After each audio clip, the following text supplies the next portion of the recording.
बात को तो भूल ही गए हैं। औरों की बात ही क्या है। उपाध्याय, गुरु, आचार्य और शिक्षा देने वाले गुरुजनों के साथ भी सद्व्यवहार करना तो दूर रहा, कुछ विद्यार्थी तो घृणा एवं तुच्छ दृष्टि से उनको देखते हैं और कोई कोई तो तिरस्कार पूर्वक उनका हंसी मजाक उड़ाते हैं। यह सब शास्त्र की शिक्षा के अभाव का ही परिणाम है।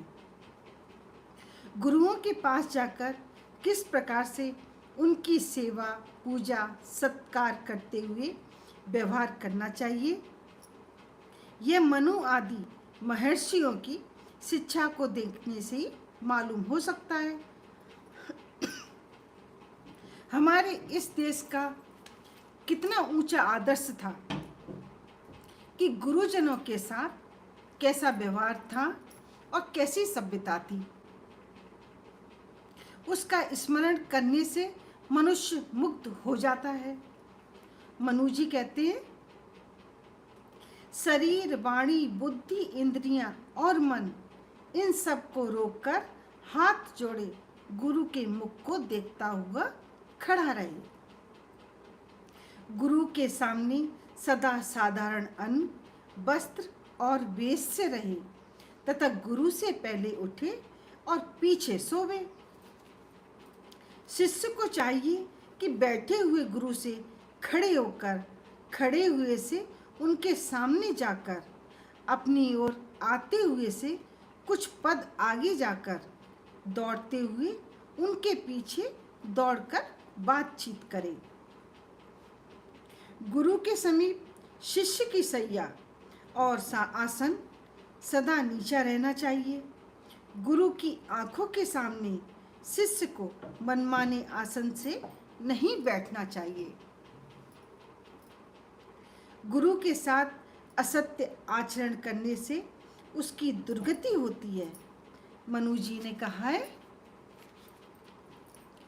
गुरु को झूठा दोष लगाने वाला गधा, उसकी निंदा करने वाला कुत्ता, अनुचित रीति से उनके धन को भोगने वाला कृमि और उनके साथ डाह करने वाला कीट होता है। इसीलिए उनके साथ असत व्यवहार कभी नहीं करना चाहिए। हे बालकों, जब तुम गुरुजनों के पास विद्या सीखने जाओ, तब मन, वाणी, इंद्रियों को वश में करके सादगी के साथ श्रद्धापूर्वक गुरुजनों के समीप उनसे नीचे कायदे में रहते हुए विनय और सरलता के साथ उनको प्रणाम करते हुए विद्या का अभ्यास एवं प्रश्नोत्तर किया करो। इस प्रकार व्यवहार करने से गुरुजन प्रेम से उपदेश, शिक्षा, विद्या आदि का प्रदान प्रसन्नता पूर्वक कर सकते हैं। सेवा करने वाला सेवक उनसे विद्या सहज में पा सकता है। भगवान ने भी गीता में कहा है कि गुरुजनों के पास जाकर कैसे प्रणाम करना चाहिए।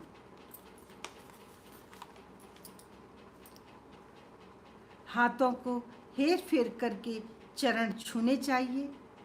बाएं हाथ से बायां और दाहिने हाथ से दाहिना चरण छूना चाहिए।